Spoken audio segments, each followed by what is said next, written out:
Assalamualaikum warahmatullahi wabarakatuh. Alhamdulillahirabbil alamin wassalatu wassalamu ala asyrofil mursalin sayyidina Maulana Muhammadin wa ala alihi wa sahbihi asma'in nama ba'du. Ingkang sangat kula hormati Kiai Haji Dr. Insinyur Salahuddin sedanten keluarga Mbah Hasyim, sedanten dzurriyyah. Iki wonten putri, wonten bulik-bulik, wonten Gus Umar, wonten Bu Lili, wonten sedanten semua alumni, semua santri-santri yang kami cintai. Saya ini syukur sekali karena waktunya tinggal sebentar, jadi uji nyalinya juga sebentar. Saya akan ngomong sesuai spesialisasi saya, yaitu fikih, karena saya murid Kiai Haji Maimun Zubair yang bersanad lewat Mbah Karim sampai Mbah Hasyim, atau bersanad lewat Mbah Mun, Mbah Zubair, kemudian Mbah Fakih Mas Kumambang juga teman Mbah Hasyim ketika sama-sama ngaji di Mekah. Saya akan mengkagumi Gus Dur dari segi fikih. Ketika Gus Dur dilengsarkan dari presiden, yang paling saya kenang dan para ulama seluruh Indonesia, mungkin seluruh dunia mengenang adalah keberhasilan Gus Dur mengelola konflik itu tidak pertumpahan darah. Itu satu prestasi yang insya Allah jadi amal beliau, semoga mendapat ridhonya Allah Subhanahu wa Ta'ala. Karena yang paling dihindari oleh Islam sebisa mungkin adalah jangan ada darah menetes, apalagi hanya demi kekuasaan. Sehingga Rasulullah SAW sampai berdamai ketika terjadi tarik ulur di Sulhul Hudaybiyah.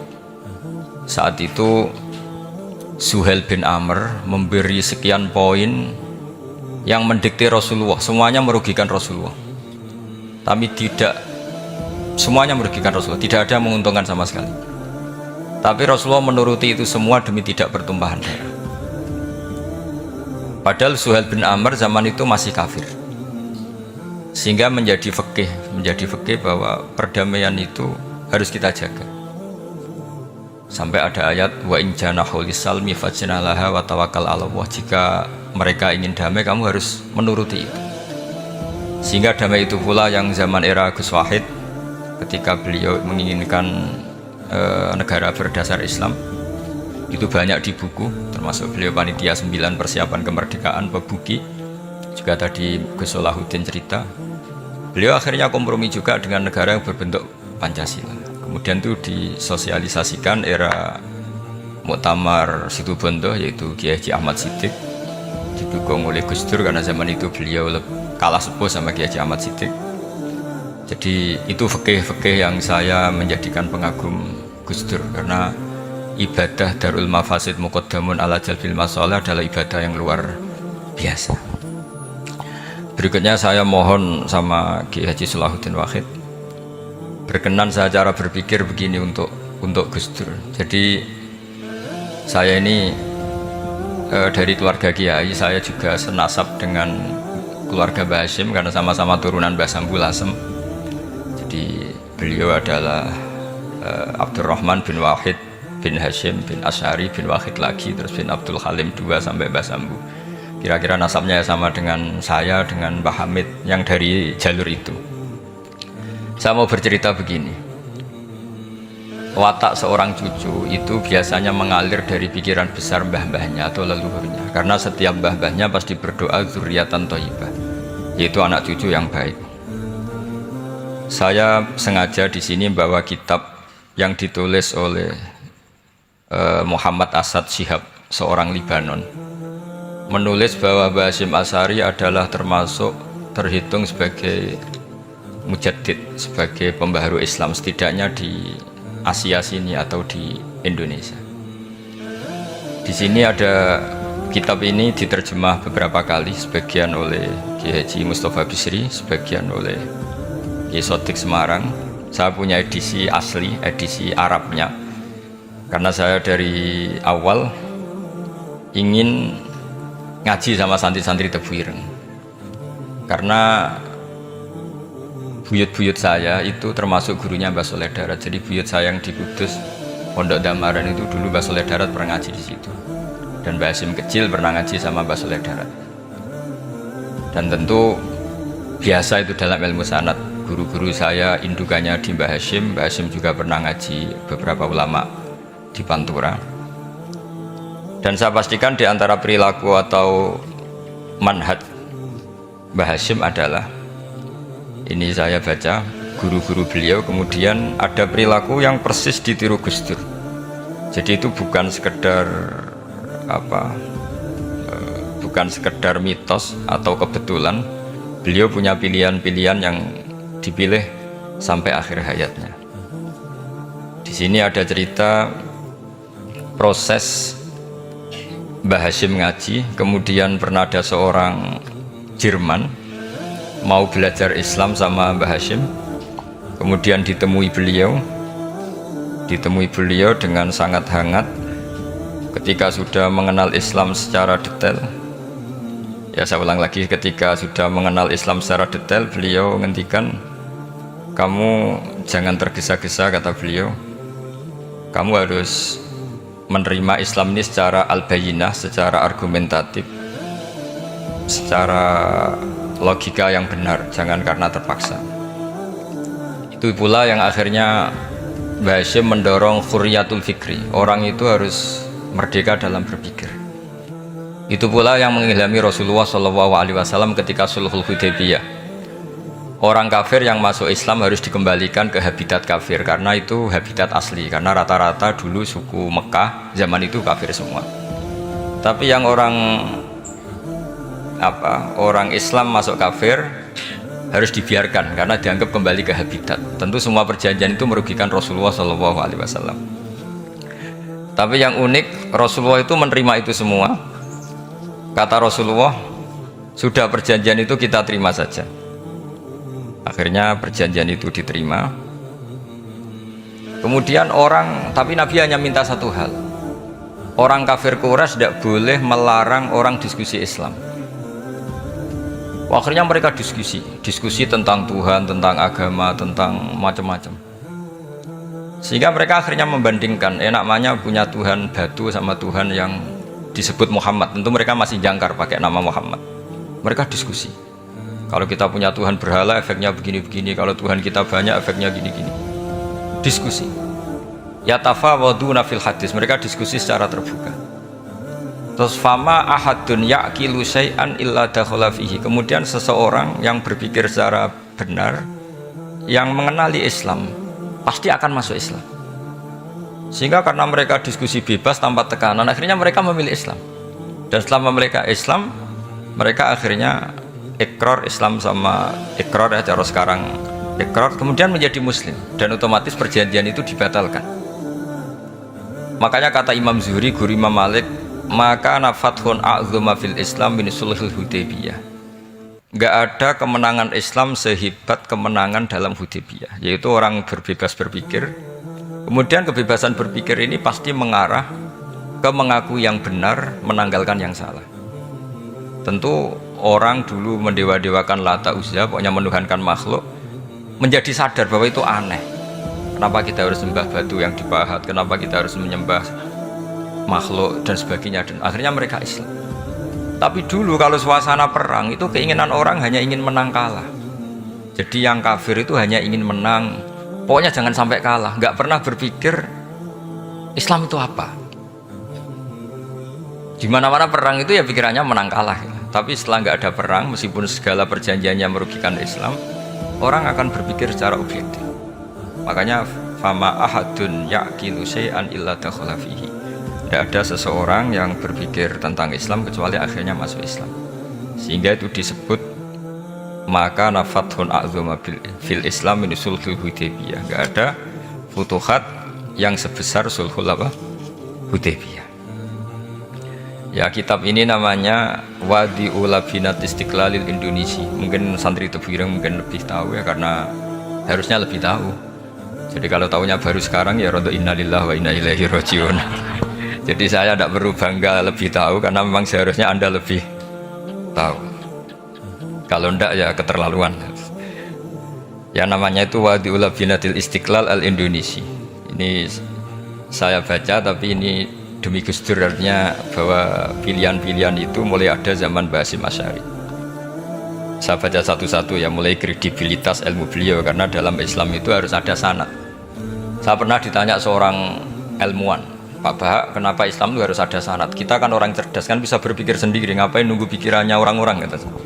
Terus saya bilang, agama itu agamanya Allah dan Rasul. Kalau pikiran kamu namanya agama kamu, bukan pikiran agama, kata saya. Kalau kamu punya pikiran, yang namanya pikiran kamu, tidak agama. Kalau agama itu harus bersanad. Jadi pikirannya Mbah Hasyim sama dengan pikirannya Mbah Mahfud pikirannya sama dengan Said Abi Bakar Sato sama dengan Sayyid Zaini Dahlan, dan seterusnya sampai logika itu sampai Rasulullah Shallallahu Alaihi Wasallam. Saya beri sekian contoh.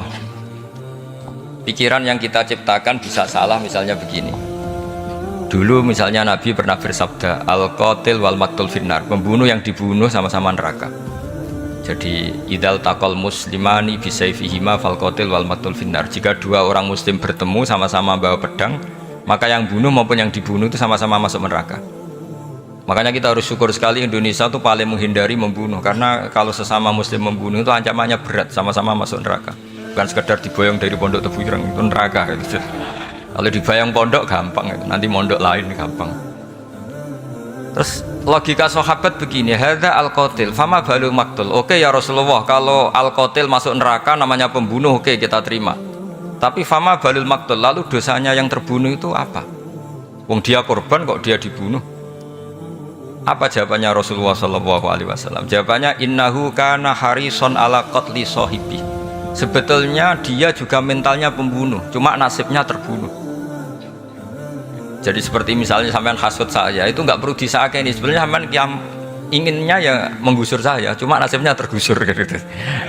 Makanya kalau ada orang rebutan pacar kok kalah, itu udah usah disakeni. Sebenarnya mentalnya dia perebut gitu. Cuma nasibnya kalah gitu. Jadi apa ya? Ya tadi.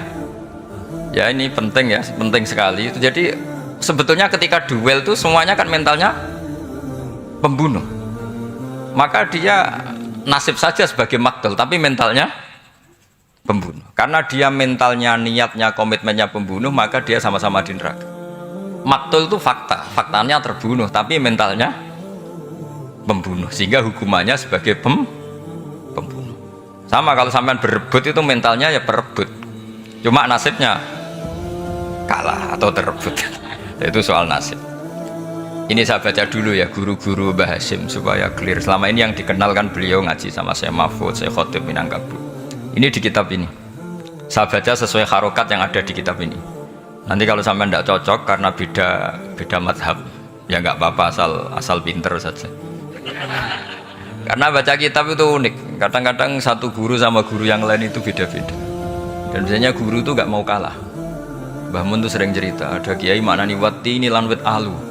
Muridnya gerutu karena pernah mondok itu, kok nggak gitu Pak Guru, di kitab saya maknanya itu pohon elu.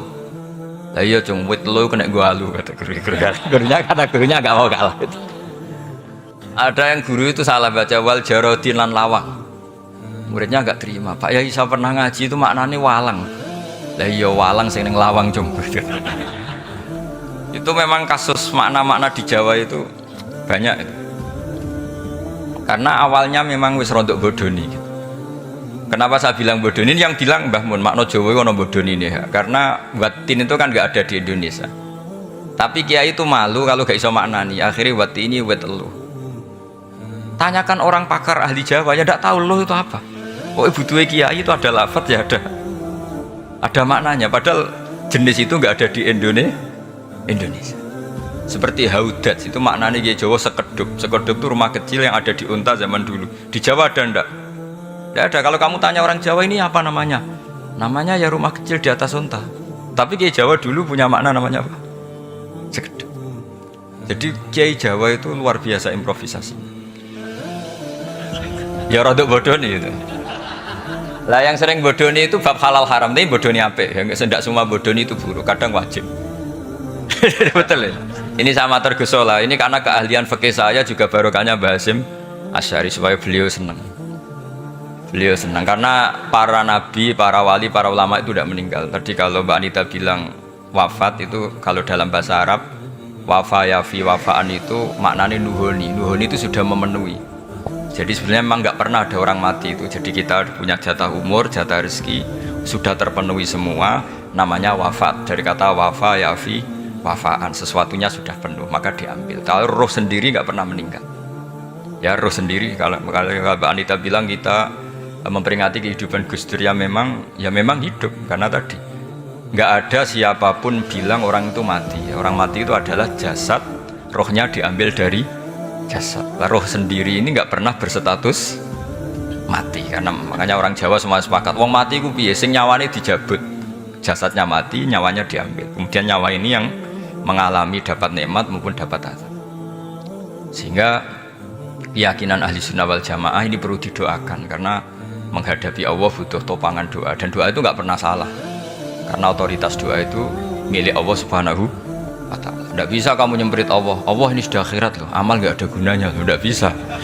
Allah tetap zat yang bisa mengabulkan doa siapa saja. Sehingga ahli sunnah berpendapat doa itu yanfa'ul mayyit, doa itu manfaat untuk mayit. Sehingga Basim Asy'ari ngarang secara spesifik risalah an ahli sunnah wal jamaah. Di antara yang paling pokok adalah ad-du'a yanfa'ul mayit, bahwa doa itu manfaat pada mayit.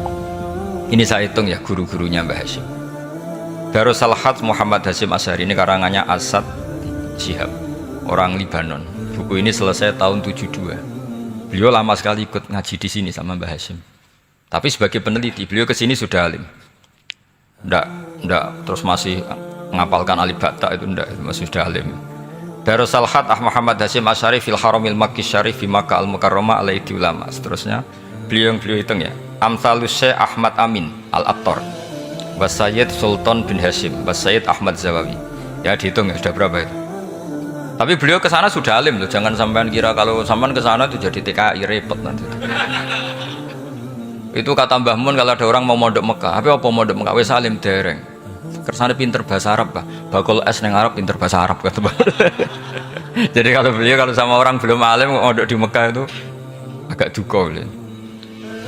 Ya, Syekh Ahmad Amin Al-Attar, wa Sayyid Sultan bin Hasyim, wa Sayyid Ahmad Zawawi, wa Syekh Ibrahim Arab, wa Sayyid Ahmad bin Hasan Al-Attar, wa Syekh Said Al-Yamani. Ini yang gurunya Mbah Zubair juga, guru-gurunya keluarga Sarang, wa Sayyid Husain Al-Habsyi. Ini mbah-mbahnya keluarga Habib Anis Solo.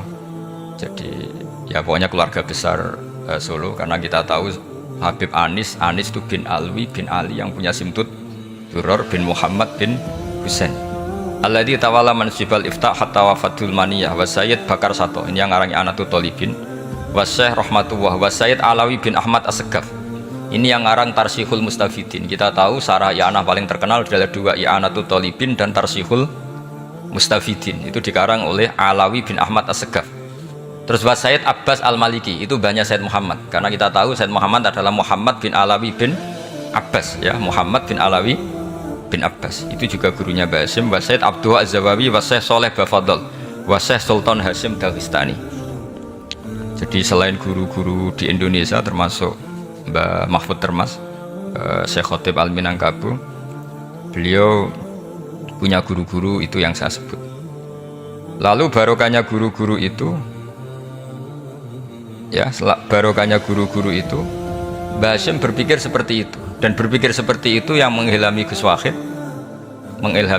kemudian Gus Wahid mengilhami Gus Dur. Kenapa saya cerita ini? Supaya kamu tahu bahwa pikiran-pikiran besar Gus Dur itu ada sanadnya. Jangan sampai kamu berpikir Gus Dur cerdas muka kan delok film lah, terus gue delok film kan ya repot gitu. Jadi makanya ini, karena banyak juga yang cerita Gus Dur sebagai budayawannya, sebagai demokratnya, sebagai pluralisnya. Yang cerita itu kan sudah ada, masa saya disuruh cerita itu lagi? Jadi kalau sampean saya cerita itu lagi kan coro Jawa tahsilul hasil. Jadi ini itu tidak bidang saya. Bidang saya akan melihat Gus Dur sebagai cucu Mbah Hasyim siapa? Asy'ari. Ini saya baca ya. Ini bahasa Jerman tapi sudah diagak-agak Arabkan. Ma'al Muhandis Karel von Schmidt. Ini Mbah Hasyim. Jangan kira yang pernah berkawan ya, bersosialisasi dengan non muslim itu mulai Gus Dur, mulai Mbah Hasyim. Ini Mbah Hasyim ini di halaman 108 kitab tadi, Wadi Ulabinati Istiqlal Al-Indonesia. Kitab ini boleh sampean gasap kok. Nanti setelah ini tak bawa pulang atau sampean gasap nggak apa-apa. Ini santri-santri tebireng nggak apa-apa. Siap ya? Ya nanti bisa dibaca. Lakot kan seterusnya hakon ziyarati alam Muhammad Hasyim makana dalika fi yaum ini 7 Juli tahun 1936. Fi maqorihi Tebu Ireng. Haitsu taqaltu indahu bil muhandis Karel von Smith. Wa kanatil fursa saikhal tahadus ma'ahu tawilan. Terus setelah itu ini ceritanya muallif menangi Mbah Hasyim diskusi sama orang orientalis. Ini kata muallif, wa hadhil uqdatu takunu aqidatan wa hiya uqdatul mustasyrikin fa kullu shay'in ya'ti minal ghurbiyin wal irobiyyin wa Eropa ya'tabirunahu dasisah. Jadi zaman itu Mbah Hasyim itu sering punya tamu dari Eropa, dari Barat, dari macam-macam. Sumastat rodal muhandis fa terus seterusnya sampai. Nah ini cerita saja betapa Mbah Hasyim itu perkawanannya luas sekali. Terus ini cerita akhirnya orang ini sampai masuk Islam. Ketika masuk Islam, di antara pesannya Mbah Hasyim, saya ulang lagi, di antara pesannya siapa? Mbah Hasyim itu beliau bilang, kamu harus dipikir-pikir lagi katanya. Itu kan satu kearifan Mbah Hasyim ini saya baca karena saya takut ditegur. Ini saya juga nunggu surat kok tidak datang ini kok, supaya cepat selesai. Ini bebas. Kalau ada surat malah kebenaran ini karena sudah mulai nyari. Ya jadi saya mohon nanti kitab ini bisa dikaji di sini.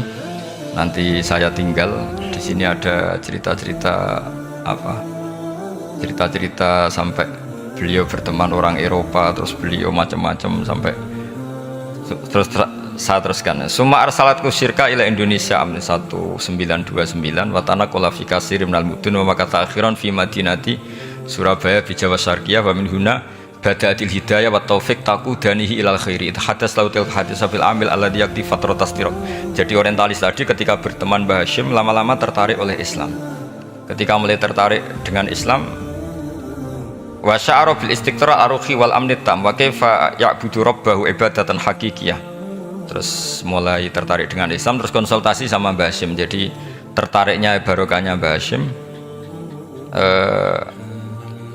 Orang ini kemudian wabakiyal muhandis itu insinyur Karel von Smith fi Indonesia hatnan dalatil harbul alamiyah, sehingga perang dunia kedua selesai. Wa indama qawamal Indonesiun didal hukmil al-Hulandi fi harbil istiqlal am wa kana muhandis fi sufil Indonesian dafa'u islamuhu li syarika satrosi. Terus ini saya cerita, jadi Mbah Hasyim pernah mengislamkan orang Belanda, orang Jerman. Orang apa? Orang Jerman. Terus orang ini hidup di Hamburg sampai akhirnya beliau dakwah Islam di sana. Jadi ini penting ya supaya sampean tahu bahwa Tebu Ireng mulai dulu adalah komunitas internasional. Ya, Tebu Ireng mulai dulu adalah komunitas internasional. Jadi,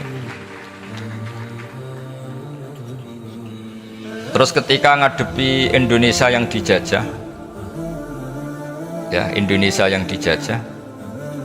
ini Mbah Hasyim bersama kawan-kawannya sepakat iktikaf di Multazam. Ini saya baca ya. Wa akhiran istama'a ma'a nukhbatin min haula'i thalaba min zalama alaihi al-had Muhammad Hasyim ala ayata'ahadu wa yaqumu bi amalin fi lailatin lailan min laili syahri Ramadan al-mu'azzam istama'a haula'i thalaba waladina yantamuna ila iddati qawamiyatin. Qawamiyah itu kalau bahasa sekarang perlawanan min Afrika wa buldani janubi Asia Tenggara wa Asia al-Wusta Asia Tengah wal buldan al-Arabiyah wa kana al-had Muhammad Hasyim Asy'ari ahadahum bahwa qafu jami'an amamal multazam bil Ka'batil musyarrafah wa ahadu wa aqsamul yamin ala yakum bil jihad fisabilillah li ilahi kalimatil Islam wa tauhidil muslimin bin nasril ilmi wa tawiyah wa tafaqquh fiddin talaban lil mardatillahi ta'ala la yarjuna min wara'i dzalika malan wala mansiban li anfusihim. Jadi sebelum beliau pulang ke Indonesia, itu komunitas Asia Tengah, Asia Dekat, Asia Jauh, semuanya dijajah karena Mesir dijajah Prancis, yang Burma dijajah ini, yang Indonesia dijajah ini, semuanya berdoa di Multazam. Intinya Mbah Hashim itu patriotik betul, patriotik betul. Tapi ya religius betul. Beliau berdoa di Multazam, beliau menyanggupi siap jihad melawan penjajah. Tapi saat itu juga berikrar kalau semua itu tidak untuk nyari pangkat. Makanya saya yakin Gus Dur adalah orang saat jabat presiden karena supaya Indonesia tidak chaos. Buktinya apa? Ketika beliau dilengsarkan ya santai saja. Wong ngajine wa mal hayatud dunya illa mataul ghurur. Jadi ya santai saja dah itu. Ndak jadi masalah. Terus kitab ini menerangkan, ini saya baca ya. Li khidmati dual alladzina laha musta'maratun. Musta'marat itu dijajah mislu Holanda wa Inggris wa Rusia wa Pernisa wa fi hadzal amri bidzat ara ana alal muslimin wal mas'ulin khususan. Ini intinya ulama-ulama yang dari timur jauh kemudian sowan ke Mbah Hashim minta fatwa karena negara-negara mereka juga dijajah. Jadi dulu orang dari Jerman, dari mana-mana belajar Islam juga sama Mbah Hashim. Yang negara-negara Asia Timur, Asia Dekat itu juga kalau konsultasi kemerdekaan juga sama siapa? Mbah Hashim. Jadi uniknya kitab ini ditulis oleh orang Libanon. Jadi orang Libanon itu saking penasarannya sama Mbah Hashim Asy'ari itu datang ke sini. Ya datang apa? Datang ke sini untuk belajar sama Mbah Hashim. Dan di antara belajar itu kemudian sampai sini ternyata tamu-tamunya Mbah Hashim dari berbagai negara. Mulai yang konsultasi cara memerdekakan negaranya karena mengalami dijajah, sampai cara belajar Islam yang benar, termasuk tadi yang Karel von Schmidt tadi yang masuk Islam karena konsultasi sama Mbah Hashim, padahal dia orang Jerman. Terus diantara kelebihannya Mbah Hashim ini juga ditiru Gus Dur, wal haju Muhammad Hashim la yajidu kharajan ayuna kisau same wal mukhatab bal yurahibu bidzalik. Mbah Hashim orang yang enggak tersinggung ketika pendapatnya ditentang atau digugat oleh lawan bicaranya. Beliau santai, tidak terus ya tidak berontak, ya santai aja, enggak terus angger dibantah, membantah kiai kualat, enggak itu enggak ada sanadnya. Nah ini saya pastikan ya bahwa kehebatan Gus Dur itu kita enggak lepas dari barokahnya siapa? Mbah Hashim. Sekali Rasulullah SAW sebagai Sayyidul Khalqi, Sayyidul Anbiya al-Mursalin, beliau yang ngakui ana da'watu Ibrahim wa bisyaratu Isa. Aku hebat ngene iku barokah dungane Nabi siapa? Ibrahim. Maka ini sesuatu yang saya tekuni, jadi enggak salah kalau bicarakan Gus Dur ya harus bicarakan Mbah Hashim. Sama bicarakan Nabi Muhammad SAW juga harus membicarakan Jadduhul A'la yaitu Ibrahim alaihis salam. Jadi ini kitab bisa dipakai atau digasap ya nggak apa-apa. Artinya gini, gasap itu kalau saya ada ridho jadinya gasap, kalau ridho ya jadinya boleh. Dan menjadi gasap kalau nggak dipelajari. Ya, jadi kalau mau enggak terus tinggo jimat ini kitab Gus Bah sakti, wah ya repot makanya ini. Nah kalau dipakai itu gasap. Tapi kalau nanti didiskusikan sama teman-teman kemudian menjadi baik, menjadi luar biasa, saya ikut ngamal. Terus saya ulang lagi, saya teruskan. Ittisolatuhu itu komoditas beliau. Lahu ittisolatun wasi'atun wa mukatabatun ma'a katsirin min zu'ama'il alam al-islami fi dzalikal ahdi. Bainahum Asy Abdul Aziz As-Salibi wa Sayyid Diyauddin wa Syairozi Adwil Injil al terus beliau punya perkawanan besar di komunitas internasional, termasuk Syekh Muhammad Abdul Karim Al-Khattabi wa Sayyid Alawi bin Thahir Al-Haddad Mufti Sultanati Johor. Ya, beliau berkawan dekat sama muftinya kerajaan Johor, wa Muhammad Ali wa Syaukat Ali bil Hindi wa Muhammad Ali Jana Muhammad Iqbal yang terkenal di India itu, wa Sayyid Hibaduddin Asy-Syahrastani wa Wazirul Ma'arif Al-Iraqiyah. Beliau berteman sama PM Irak. Jadi kalau Gus Dur dari Mesir belajar di Irak, ternyata dulu mbahnya teman akrabnya Perdana Menteri apa? Irak. Terus banyak waroisu Majlis Tamyiz wa Sayyid Al-Alama Muhammad bin Aqil wa Sayyid Muhammad Jadul Maula wa Sayyid Muhammad Surur saat terusnya itu. Jadi ini nanti saya tinggal termasuk catatan-catatan ini saya mohon ridho dari Gus Solah dari supaya santri-santri sini belajar Mbah Hasyim lebih serius supaya gampang. Kenapa saya katakan harus seperti ini? Dulu Nabi Ibrahim itu diantara anak cucunya itu secara lahir ada yang tidak soleh. Karena anak cucu itu punya otoritas sehingga anak cucu ini yang menstatuskan Nabi Ibrahim.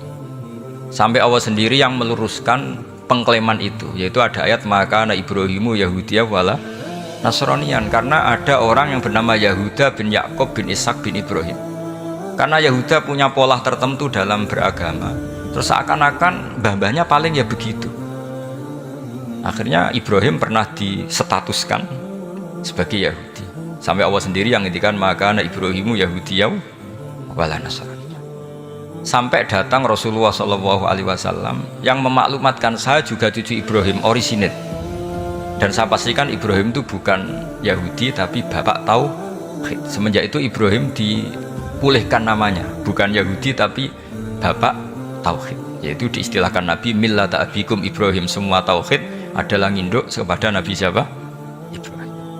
Nah saya ingin santri-santri Tebu Ireng misalnya nanti suatu saat jadi komunitas internasional, jadi orang keren komunitas internasional, itu bukan karena ingin gaya-gayanan terkenal, tapi ingin niru Mbah Hasyim bahwa itu awal dakwah Anda fil alam.